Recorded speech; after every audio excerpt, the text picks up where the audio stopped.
La siguiente historia es real. Algunos nombres han sido cambiados. Este programa fue producido con la ayuda de cuerpos policiales de todo el mundo. La Interpol no es responsable de su realización. Esta es la historia de un inusual asesinato que no dejó muchas pistas. Y es la historia de un oficial que se negó a rendirse.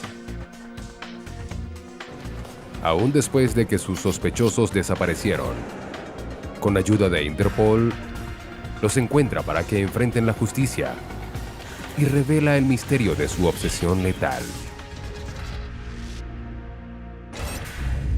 Su jurisdicción es global. Cuando se comete un crimen, una organización internacional reúne a los cuerpos policiales para efectuar justicia. Interpol investiga.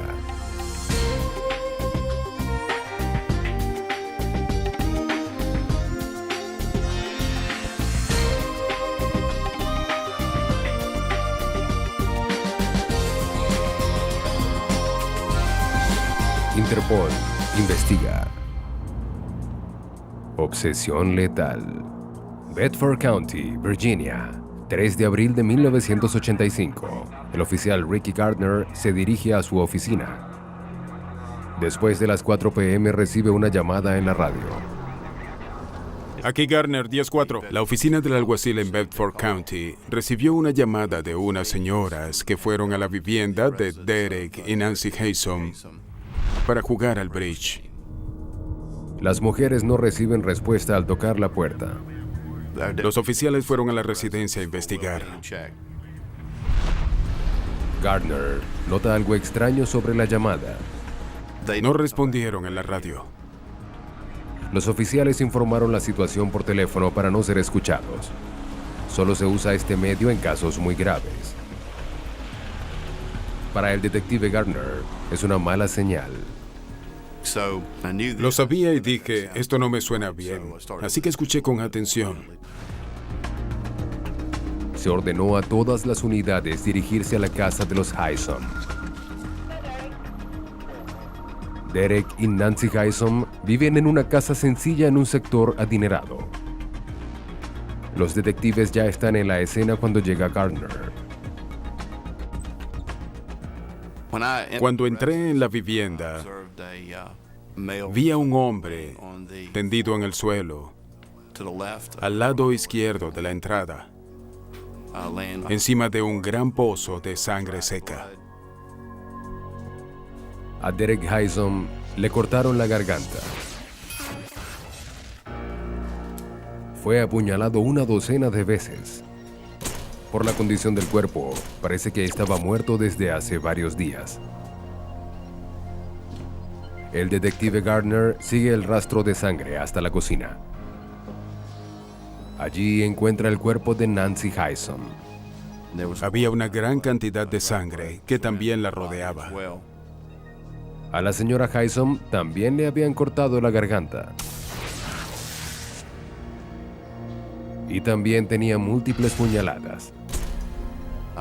Solo tenía 6 meses como investigador. Esta fue la primera escena del crimen que me asignaron. Era obvio que se trataba de un crimen muy violento y que las víctimas habían puesto resistencia. Gardner interroga a las mujeres que descubrieron los cuerpos. Le dice que jugaban bridge a menudo con Derek Haysom. Él no faltaba a su juego semanal de bridge. Jamás lo hacía. Así que cuando no abrió la puerta aquella tarde, se preocuparon. Para Gardner, los crímenes no tienen sentido. Parecen fortuitos. Interroga a los vecinos esperando que hubieran visto algo. No tuvimos mucha suerte en el vecindario porque era un área muy remota y cualquiera pudo entrar y salir sin ser visto. A pesar de lo violento del crimen y las claras señales de lucha, nadie vio ni oyó nada inusual. Las noticias se filtran a la prensa. Terrence Samuel, del Roanoke Times. No podíamos creer que hubiese ocurrido. Había 2 muertos, un crimen brutal, sangre en todas partes. Estábamos desesperados por cualquier información. Tratábamos de interrogar a quien entraba y salía. Sabíamos que se trataba de algo sumamente grave. Los técnicos forenses analizan cada rincón de la casa. No hay señales de entrada forzada. El bolso de Nancy Hysom estaba lleno de dinero. De inmediato pudimos eliminar el robo como motivo y tratamos de determinar por qué esta pareja fue asesinada. Mira esto, ¿qué opinas? En el comedor encuentran una huella ensangrentada en el tapizado de una silla. ¿Sería de los Hysom o del asesino? Los investigadores guardan el tapizado con la huella como evidencia. Los técnicos sellan todas las puertas y ventanas de la casa y rocían el interior con un superpegamento. El cianoacrilato es un ingrediente del superpegamento que se adhiere a las huellas y las hace visibles. Luego, con el uso de luminol, los investigadores buscan rastros de sangre. Con una luz especial, los rastros aparecen en la oscuridad. Gardner observa patrones extraños. Pareciera que el asesino limpió el piso con la sangre. El responsable pasó mucho tiempo en la vivienda tratando de cubrir sus rastros, sin éxito. Se observan huellas ensangrentadas que se alejan del cuerpo de Derek. Una parecía ser de unos zapatos deportivos. Al menos otras 2 o 3 parecían ser huellas parciales de pies descalzos. Las huellas se dirigen al pasillo, hasta el dormitorio, y luego al baño. Gardner se pregunta si el asesino trató de limpiarse antes de dejar la vivienda. Revisamos las duchas, el lavabo y también el área externa de la puerta principal. Había sangre por todos lados. El asesino de los Hysom también trató de limpiarse en el baño. Nunca habíamos visto algo como esto. No teníamos la más mínima idea de qué pudo haber ocurrido en la residencia y de cuántos responsables hubo. Era emocionalmente agotador estar en un caso así, pero al mismo tiempo la adrenalina no paraba. Sabía que este sería un caso importante. Tras un análisis de la escena del crimen que duró horas, el detective Gardner solo tiene más interrogantes. Tiene mucha evidencia para analizar, pero pocos medios y ninguna verdadera pista. La evidencia que recogimos la enviamos al laboratorio y esperamos que allí nos diesen una idea de lo que había ocurrido. Mientras el laboratorio forense en Virginia analiza la evidencia, el departamento del alguacil forma un escuadrón de homicidios. Detectives de todo el estado analizan las fotografías de la escena. Se preguntan si el doble homicidio puede ser parte del ritual de un culto. Había dibujos en la sangre, en el suelo, que se vinculaban con algún tipo de culto. Estábamos confundidos. ¿Quién pudo haberlo hecho? ¿Por qué lo haría? ¿Será que había algo malo en esta comunidad? Los medios se habían fijado en este caso y la presión de la comunidad era muy fuerte. Sin sospechosos ni motivos, los residentes de Bedford County temían que hubiese un culto asesino en su comunidad. ¿Dónde atacaría la próxima vez? ¿Y quién sería la víctima? Bedford County, Virginia. Un homicidio doble aterroriza a los residentes de esta comunidad. En la escena, los investigadores hallan una pista inusual. El asesino parecía haber hecho dibujos en la sangre de sus víctimas. Ricky Gardner se pregunta si se trata de un miembro de algún culto.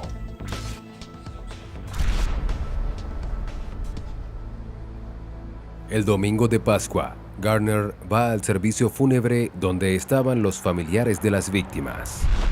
Derek Hyson era un empresario retirado. Manejaba plantas de acero en África y Canadá. En 1959 conoció a Nancy y se casaron. Nancy Hyson creció en Virginia. Su padre era geólogo, viajaba a África por su trabajo. Luego ella conoce a un hombre mayor, Derek Hyson. Se casaron y tuvieron una hija, Elizabeth Hyson.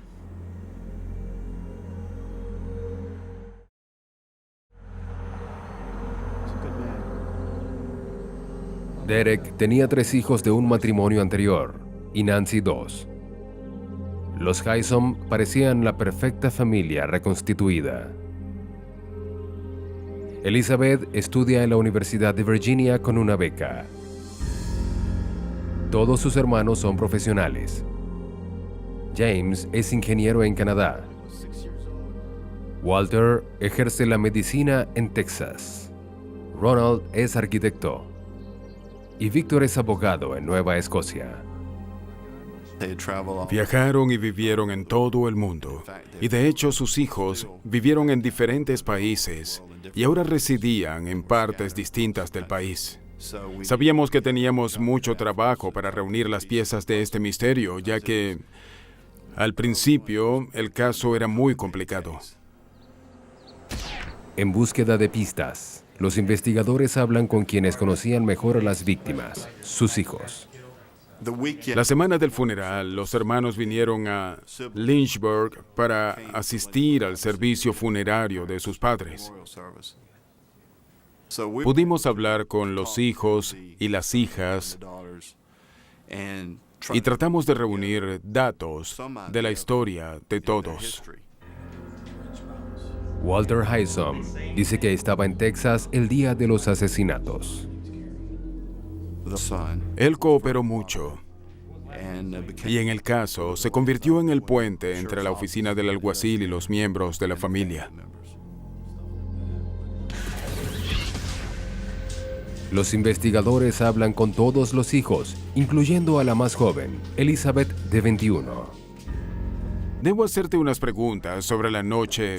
Ella amaba a sus padres y no entendía por qué alguien querría asesinarlos.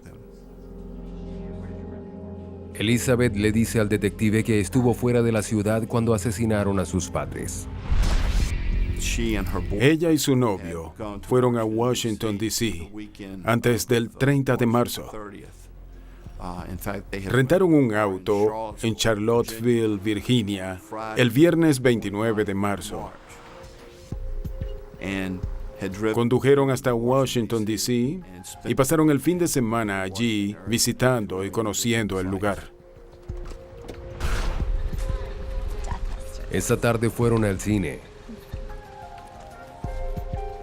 Luego de regresar al hotel, Elizabeth dijo que ordenó cena para ambos, con el servicio de cuartos.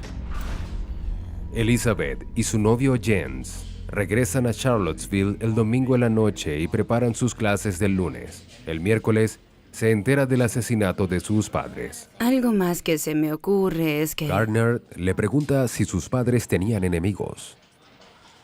Ella dice que antes del retiro de su padre, él estuvo en el medio de una disputa laboral. El señor Hyson estuvo involucrado en los sindicatos de Nueva Escocia. Nos dijeron que había hecho enfadar a algunos cuando dejó el sindicato y hubo algunos problemas allí. También menciona que uno de sus medios hermanos había estado comprometido con una mujer con problemas emocionales. Si necesitamos comunicarnos con... Él la dejó y se casó con alguien más. Dijo, deben investigarla. Es una psicótica. Pudo haber matado a mis padres, así que deben investigarla. Gardner verifica la historia de Elizabeth. Recibos de tarjetas de crédito confirman que rentó un auto en Charlottesville el 29 de marzo y que su novio pagó la habitación del hotel esa noche. Elizabeth tiene una coartada sólida, al igual que sus hermanos. Gardner interroga a la joven que Elizabeth menciona. La mujer había estado comprometida con el medio hermano de Elizabeth. Sus respuestas inquietan a Gardner. Su conducta era extraña. No sabíamos si era algún tipo de sociópata. Hablaba de lo que hacían o no hacían las víctimas y sus familiares, y me pareció muy extraño. Pero no lo suficiente para ser una asesina. La ex prometida es eliminada como sospechosa al descubrir que sus huellas no coinciden con las halladas en la escena. Gardner revisa la declaración de Elizabeth, buscando algo que hubiese pasado por alto. Hace un hallazgo sorprendente. Buscamos el contrato de alquiler del auto y vimos que los kilómetros eran muchos más de los que debían ser si hubiesen conducido de Charlottesville a Washington. Gardner calcula que un viaje de Charlottesville, Virginia a Washington, D.C. toma 370 kilómetros. El contrato de renta mostró que habían viajado más de 1,000 kilómetros ese fin de semana.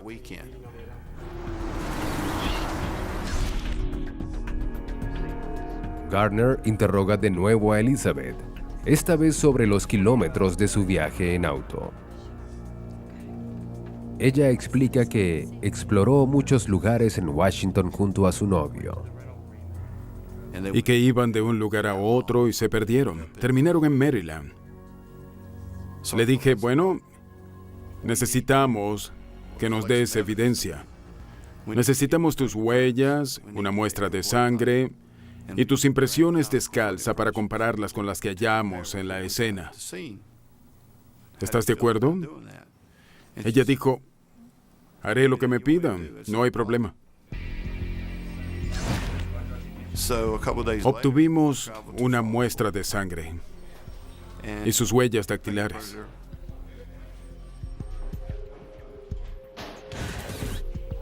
Marcamos sus pies con tinta y la hicimos caminar por una hoja de papel. Ella cooperaba con la investigación.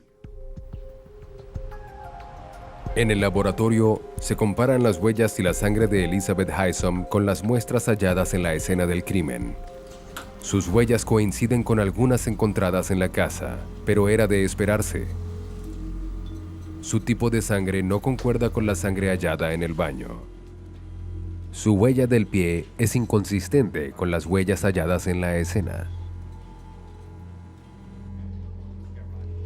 Con la evidencia física, Gardner concluye que Elizabeth no asesinó a sus padres. En ese momento fue que empezamos a preguntar por su novio. Gardner recuerda que el novio de Elizabeth, Jens Soring, tenía la mano vendada en el funeral de los Haysom. Decide interrogar a Jens. Jens Soring, de 19 años, es el hijo de un diplomático alemán en Estados Unidos. Quería convencernos de que era más listo que todos y más inteligente. Nos confrontó por mencionar que era un sospechoso. Gardner interroga a Jens sobre los kilómetros extra del viaje que él y Elizabeth hicieron a Washington. ¿Una muestra de sangre? Jens confirma la historia de Elizabeth. Se perdieron y condujeron por horas en Washington. Recuerdo que entonces le dije, estabas muy perdido porque condujiste más de 600 kilómetros de lo debido. Jens se aferra a su versión. Gardner le pide que dé las muestras que su novia había entregado: sangre, huellas dactilares y huellas de los pies. Jens dice que le gustaría cooperar, pero que no puede. Temía que a su padre lo deportaran del país porque su hijo Jens era sospechoso de homicidio. Gardner asegura al joven que las muestras son para eliminarlo como sospechoso. Jens responde que está muy ocupado con sus futuros exámenes. Él fue uno de los pocos, por no decir el único, que no mostró ninguna señal de cooperación cuando le pedimos evidencia física. Finalmente, Jens acepta ir a Bedford el 16 de octubre para entregar sus muestras de sangre y huellas. Pero el 15 de octubre, Gardner recibe una sorprendente llamada. Se trata de Walter Hysom, que había ido a Texas a visitar a Elizabeth. Pero cuando llamó al apartamento, su compañera respondió. Él pidió hablar con Elizabeth. Ella le dijo, ¿no está aquí? ¿Y cuándo regresará? Y ella dijo, no lo sé. ¿Qué quieres decir con que no sabes? Es que ella ya no vive más aquí. Se fue. De hecho, antes de irse, dejó una carta. Y Swearing también dejó una carta para nosotros. ¿A qué te refieres con que Swearing dejó una carta? Él también se fue. Gardner no puede creerlo. Sus únicos sospechosos del caso de asesinato han escapado. Conduje a Lynchburg, recogí a su hermano y fuimos a Charlottesville. Elizabeth se había ido, también James.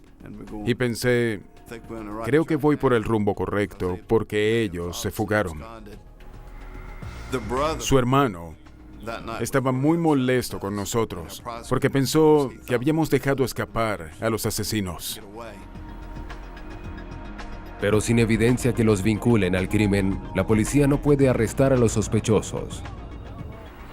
Revisamos los detalles del caso y tratamos de convencer al hermano de que no teníamos evidencias claras para arrestarlos a ambos. ¿Sí? Soy el detective Gardner. En el apartamento, Gardner habla con la compañera de cuarto. Ella le entrega las cartas de Elizabeth y Jens. La carta de Elizabeth dice que ella y Jens se fueron a un lugar no mencionado y le pide a su familia que no la busque. La carta de Jens va dirigida al detective Gardner. En la carta, James dice que no cometió los asesinatos contra los Hysom, que no los asesinó, y que él y Elizabeth decidieron empezar una nueva vida. Lamentó el hecho de que Elizabeth hubiera colaborado con nosotros con evidencia física. Gardner no busca ahora al miembro de algún culto. Sospecha que este doble asesinato fue cuidadosamente planeado. Los jóvenes Elizabeth Hysom y Jens Soring son los sospechosos principales. Con tarjetas de crédito y algo de ventaja, podrían estar en cualquier parte del mundo. La única esperanza de Gardner para encontrarlos es Interpol.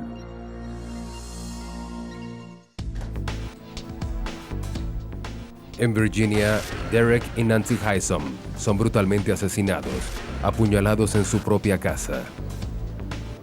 Sentíamos que a donde quiera que hubiese ido el culpable, no llegaría lejos. Pero no resultó ser así. En medio de la investigación, la hija de las víctimas, Elizabeth, desaparece repentinamente con su novio Jens Soring. El detective Ricky Gardner, del departamento de la policía, teme haber perdido a sus sospechosos y que no puedan ser juzgados por el asesinato. 2 días después, los temores del investigador se hacen realidad. Encontraron el auto de Jens en el estacionamiento del aeropuerto. En ese momento, sospechaba que habían huido del país. Contacté a la sede de Interpol en Washington, D.C. para informarles que la pareja era sospechosa del asesinato de los Hyson. Pero los investigadores no tienen suficiente evidencia para acusar a Elizabeth Hyson y a James Soring. Lo único que teníamos eran los kilómetros y el hecho de que huyeron.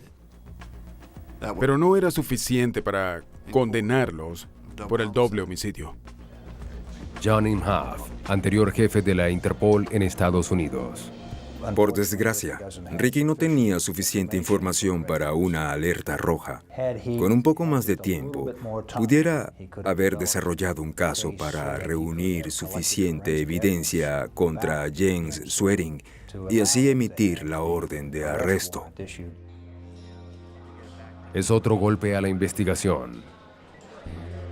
Gardner necesita más que evidencia circunstancial para crear un caso. Necesita establecer el motivo de los asesinatos. Bien. Elizabeth declaró que amaba a sus padres. Vinimos a causa de su auto. Era su hija predilecta y le enviaron a una escuela exclusiva en Gran Bretaña. Así es. Pero de acuerdo con sus familiares, Elizabeth huyó justo antes de la graduación. Descubrimos que Elizabeth no era tan buena chica como nos hizo creer en el primer interrogatorio. De hecho, ella experimentaba con un sinnúmero de drogas, como heroína y LSD.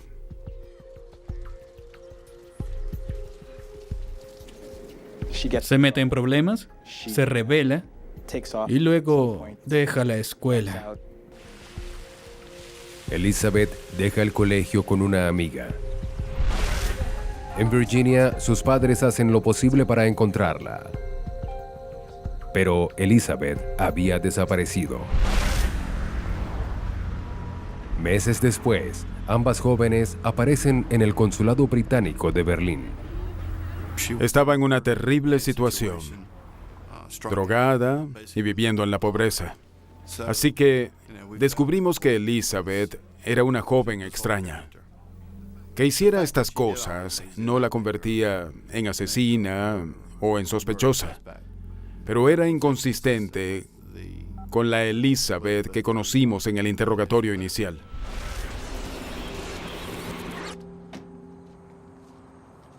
Los padres de Elizabeth hicieron lo posible para que regresara. Pudimos ver las dos caras de Elizabeth. La ingenua y buena chica de un buen colegio y luego la Elizabeth drogadicta. Nos preguntamos, ¿con quién nos enfrentábamos aquí? Otoño de 1984, Derek y Nancy Hyson inscriben a Elizabeth en la Universidad de Virginia. Incluso obtiene una prestigiosa beca. Pero Elizabeth era una joven problemática. Estaba resentida con sus padres porque controlaban su vida. Gardner se pregunta hasta dónde la llevaría ese resentimiento y cómo era que entraba Jens en esa ecuación. ¿Millie? Sí. Por eso interroga a varios estudiantes de la Universidad de Virginia. Poco después de entrar a la universidad, Elizabeth asiste a una fiesta para estudiantes becados. Allí conoce a Jens Soring, hijo de un diplomático alemán. Igual que Elizabeth, había vivido en varios países. Siempre había sido estudioso, un nerd. Cuando conoce a Elizabeth Hyson en el otoño de 1984, nunca había tenido una relación. Ella era mayor, sofisticada y tenía acento europeo. Se enamoró completamente. Se enamoró de ella. Se volvió completamente loco por ella. Elizabeth y Jens se hicieron inseparables. Vivían en su propio mundo. Derek y Nancy Hyson fueron tan firmes acerca de la relación de su hija como con su educación. No estaban de acuerdo. Rechazaron a Jens de inmediato. Ellos no lo aprobaron. No era suficientemente bueno para su hija. Gardner cree haber encontrado un posible motivo para el asesino de los Haysom. Si está en lo cierto, los culpables entonces seguían libres en algún lugar. En Virginia, un detective sospecha que 2 estudiantes universitarios son los responsables del doble homicidio. Jens Soering huye del país a Europa. Su novia, Elizabeth Haysom, escapa en un vuelo diferente. El detective, Ricky Gardner, contacta a la Interpol para que lo ayude a rastrear a los fugitivos. Tenía la esperanza de que arrestaran a Jens o a Elizabeth en el extranjero y que sus nombres aparecieran en los archivos de Interpol y que al fin nos contactarían en Bedford County.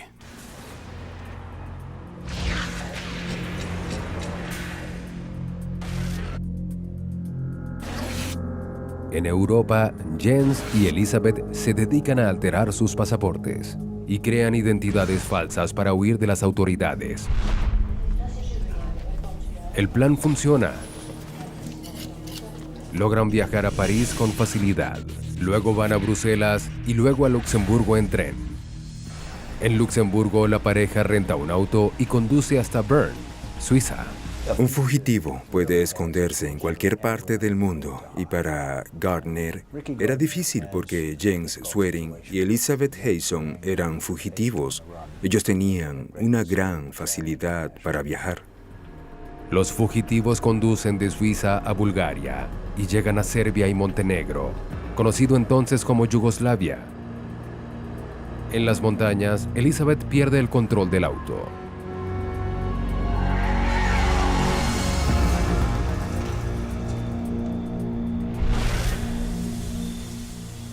Elizabeth y Jens resultan heridos en el accidente, pero no pueden esperar a la policía. Es demasiado arriesgado para ellos. Así que los fugitivos dejan el auto y abordan un tren a Belgrado. Allí toman otro tren con destino a Austria.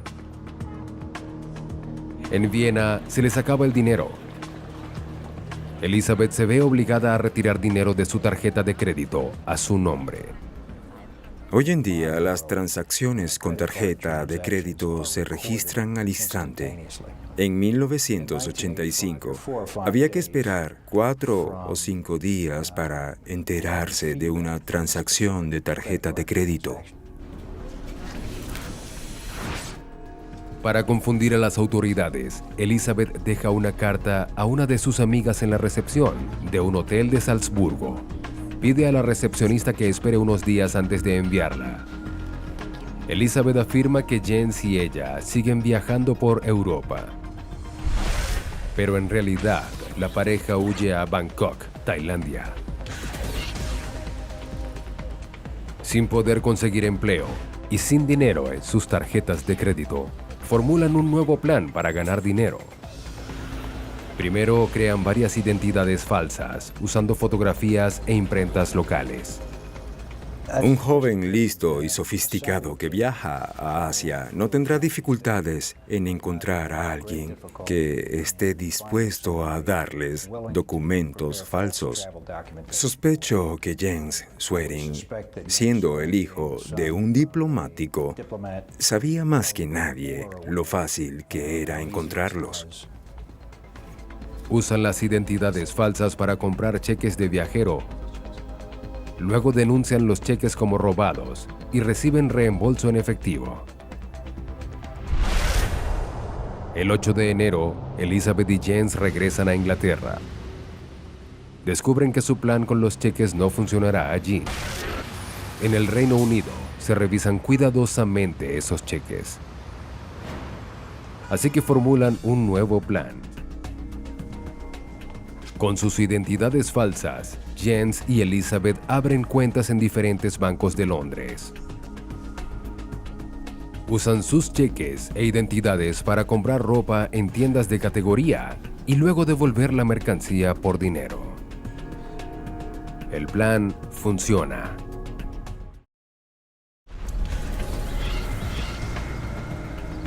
En Virginia, Ricky Gardner y los demás oficiales trabajan día y noche tratando de encontrar a los fugitivos. Había trabajado en este caso por 17 o 18 meses y me imaginé cada escenario sobre qué había pasado, a dónde fuera. Todos hablaban y me preguntaban sobre el caso. Estaban frustrados. Estuvieron frustrados por meses y meses. Terrence Samuel, periodista del Roanoke Times, cubrió la investigación. Primero, no sabían dónde estaban. Segundo, no sabían qué hacer cuando los encontraran porque no tenían evidencia más allá del hecho de que huyeron. Por 7 largos meses, la pareja elude a las autoridades. Pero en mayo de 1986 cometen un error. ¿Estaban en Londres? Seguían con el fraude de ir a tiendas departamentales y comprar cosas con un cheque para luego devolverlas por efectivo. Jens y Elizabeth lucen sofisticados. Visten ropa elegante. Pero una guardia de seguridad en una tienda de ropa de Londres observa algo extraño. Aunque llegaron juntos a la tienda, fingían que no se conocían. Por eso son detenidos e interrogados.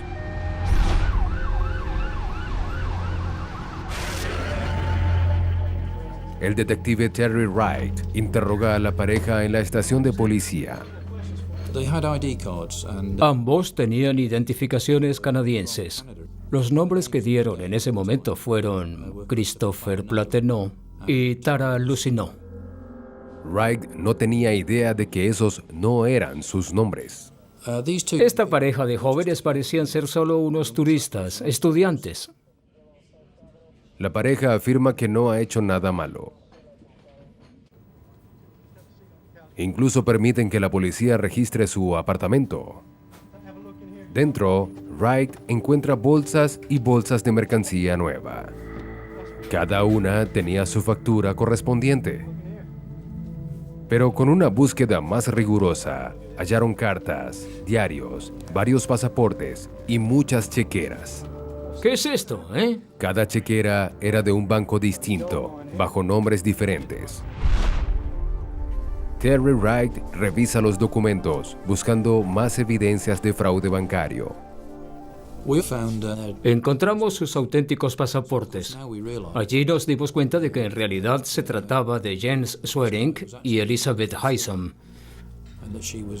En ese momento, sus nombres no despertaron ninguna alarma.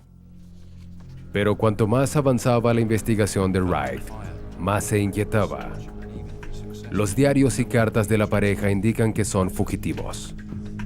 El detective quiere saber por qué. 2 sospechosos de homicidio huyen a Europa y a Asia, usando identidades falsas para eludir a las autoridades en las fronteras. El detective Ricky Gardner, del Departamento de la Policía, trabaja junto con Interpol. Debe hallar a Jens Soring y a Elizabeth Haysom para llevarlos ante la justicia. En Inglaterra, el detective Terry Wright arresta a una pareja por fraude bancario, pero cree que Jens Soring y Elizabeth Haysom ocultan algo más. En mi opinión, ellos tenían algo que esconder, y se trataba de algo grave. Les decía a otros que se trataba de un asesinato, aunque nada indicaba que fuesen asesinos, y todos me dijeron, adelante, investiga. Y así lo hice, investigué y lo descubrí todo. Él averigua si son buscados en otros países. Le pregunté a Interpol si podían investigar sus datos para saber si eran buscados. Luego de preguntar, les envié una lista con sus falsas identidades, que hacían un total de 15. También di los detalles de su verdadera identidad y les pedí que compararan esos detalles con la información en otros países. Usando los diarios, Interpol investiga sus viajes. Envían información a Estados Unidos, también a los países de Europa en los que estuvieron y también a Tailandia. Cuando llegué al trabajo una mañana, había un mensaje impreso para mí directo de Interpol. Interpol confirma las sospechas de Wright. Jens y Elizabeth no solo eran culpables de fraude, también eran sospechosos de homicidio. Ahora sabía que habíamos arrestado a Jens Swearing y a Elizabeth Hyson. Y trataron de comunicarse con nosotros para decirnos que eran sospechosos del homicidio de Derek y Nancy Hyson. Los oficiales que se comunicaron conmigo eran de Bedford County, en los Estados Unidos, y el oficial en particular era un investigador llamado Ricky Garner. Detective Garner. Sí, soy Terry Wright, detective de la Policía Metropolitana de Londres, Inglaterra. Casi me quedo sin habla porque fue una conversación telefónica muy emotiva. Había investigado este caso por 14 meses y que alguien me llamara y dijera que ellos dos estaban en prisión y que tenían pruebas de que cometieron un crimen fue muy bueno para ser verdad. Wright advierte a Garner que debe actuar de inmediato. En Inglaterra los jóvenes solo son acusados por fraude bancario. Era posible que salieran bajo fianza. Si lo hacían, probablemente no los veríamos de nuevo. Adoptarían una nueva identidad falsa y desaparecerían. 5 días después, Gardner viaja a Inglaterra. Todo el caso está en juego. Tal vez no haya otra oportunidad. Una vez más, Elizabeth Hyson se entrevista con el detective Gardner. Esta vez, le cuenta la verdad.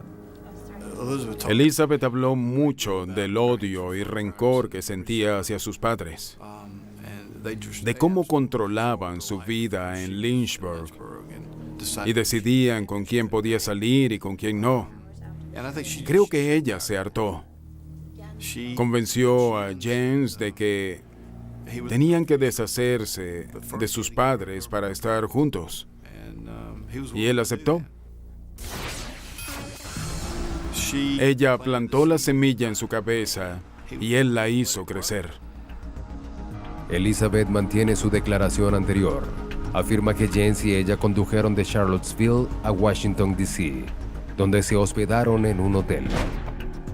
Pero ahora afirma que Jens no la acompañó al cine, sino que la dejó en el lugar y le dijo que comprara 2 boletos para establecer una coartada. Jens condujo hasta la casa de los Hyson, en Virginia. Ella puso la idea en su mente. Y cuando él la dejó en Washington ese día, tuvo 4 horas para cambiar de opinión. Pero no lo hizo. Fue allí e hizo exactamente lo que planeaba si ellos no lo aceptaban en la vida de Elizabeth.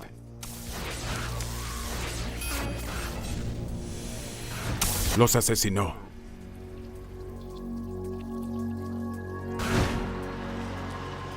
Horas después, Jens regresa al cine. Estaba cubierto de sangre.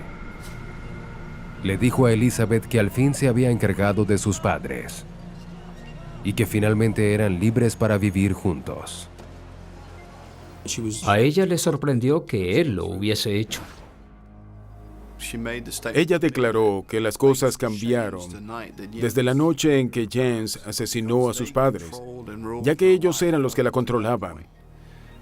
Pero luego de que él los asesinó y la buscó y regresaron al hotel, los papeles cambiaron y él se convirtió en la persona que la controlaba. Ella perdió a sus padres, pero ganó a Jens y él tomó su lugar. Elizabeth Hyson es extraditada a los Estados Unidos para ser enjuiciada. En agosto de 1987 le dice al jurado lo que Jens le contó al regresar de Charlottesville. Dijo que llegó a la vivienda después de dejar a Elizabeth en Georgetown. Sí.